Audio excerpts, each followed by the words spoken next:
All right, y'all. Part 2. You know how they do. Y'all gotta excuse me too. I got stains all over my shirt.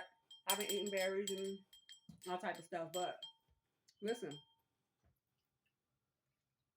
they really cut me off on the most important part when they started talking about the Tuatha De Danann. Listen! Listen, y'all. This is the primary source of the mythical legends surrounding the Tuatha De Danann, said to be from goddess Danu, which is actually coded with hidden meaning in Ireland grids, denoting the forced hybridization made with Thothian, Egyptian, and Nude tribes, which intended to corrupt the original Habiru Melchizedek tribe of Dan with Luciferian genetic modifications.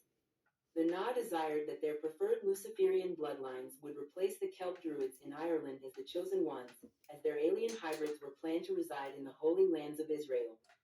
Thus, the Tuatha De Danann are the product of that subsequent hybridization, with their accounts retold in many of Ireland's folklores and traditional stories, some embellished with scenes of brutality, violence, and war, in order to hide the origins of the first waves of Tuatha Elohim offspring sourcing from the original Azurite Hyperboreans that were guided in EIRE by the white Elohim mother Ariel.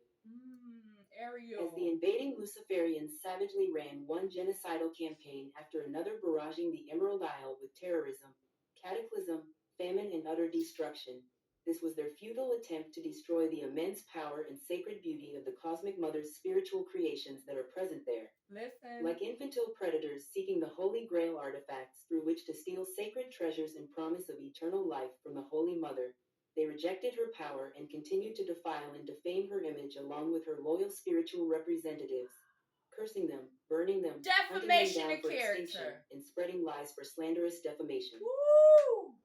The Na, and specifically Thothanki and Lil collectives, despise the purity of the Holy Mother and have expended tremendous efforts and vast resources in order to capture and distort the sacred ancient knowledge recorded in the powerful emerald crystal heart of EIRE. Listen. Orchestrating ongoing genocidal agendas to torture and disfigure the triple solar sons and daughters of Ireland into fractured lights that became mere shadows of their majestic spiritual selves, having been digressed by the NAA's lunar demonic force subordinates. What? Further, by employing gaslighting tactics of misdirection from the Church of Rome, in order to prevent them from fulfilling their divine commission to awaken into their solar body and serve the Emerald Order initiation of the sacred landmass of the Cosmic Mother, which bears her holy name Eris, composed of heavenly harp music from the god worlds.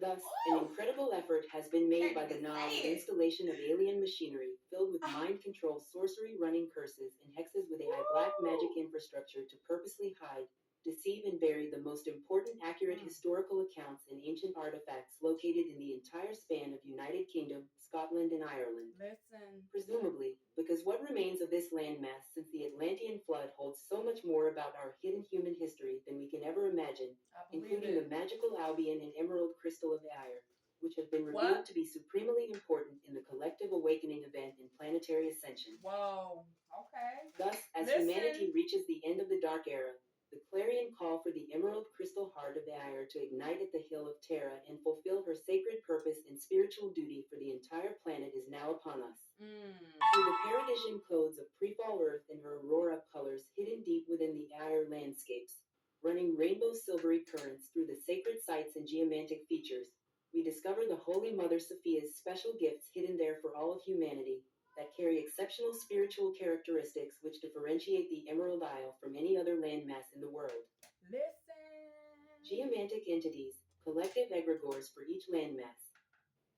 To better comprehend the landscape of the magical Emerald Isle, and why there are so many different names for assorted triple gods and triple goddesses with different characteristics said to be inhabiting the lands, we must consider the existence of geomantic entities and collective egregores in the planetary grid created for different landmasses. Listen. Because EIRE was designed with a divine purpose that is sacred to fulfill the cosmic order of the Emerald Order and Cosmic Mother, the lands of Ireland have retained much more of their animating elementals, natural folk spirits, and collective egregores that are designed to retain the consciousness records, language, culture, and divine blueprint that holds the spiritual purpose of Ireland. That's why they stole our Thus, language from Ireland us. and the northernmost remote areas of the United Kingdom house a variety of organic spiritual beings that used to inhabit the entire planetary grid network as a working hierarchy and were being directed by solar angels. You hear that? Listen! As humanity lost their spiritual nature and became disconnected from the planet, along with the changes with the moon and damaged grid areas caused by major cities or war-torn lands, Changes these with areas the moon. became barren of their original spiritual counterparts. Barren.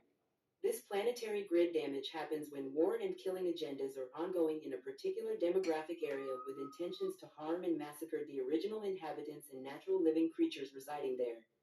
Further, this level of ongoing violence in the lands destroys their historical records and cultural traditions, erasing its indigenous peoples in order to control historical narratives, whereby subverting and replacing them by erecting something else in its place. Listen! Once you comprehend that all energy is conscious and consciousness is energy, then it is easier to grasp concepts such as the formation of a variety of collective consciousness spiritual beings as record holders. That's why they say those These people say geometric they are entities in the Jews, Bachan but realm they that are serve not. energetic functions in the creational matrix and thus are directly attached into the planetary grid system. These geomantic entities have been referenced throughout many ancient wisdom teachings and have been referred to as devas, angels, folk spirits, or egregores that exist throughout the multidimensional layers of the natural kingdoms of the planet and beyond.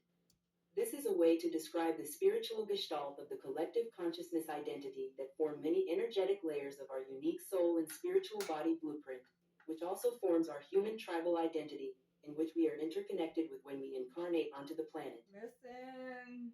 Thus, these many hierarchies of sentient geomantic entities can exist upon multiple dimensions and can be utilized by the Christos consciousness of more advanced beings, such as the Solar Rishi and Solar Risha, that are stationed in higher dimensions. This could be understood as the purpose of the Tuatha answering the clarion call of Holy Mother to come to Ireland to help direct the geomantic entities and egregore spirits located there.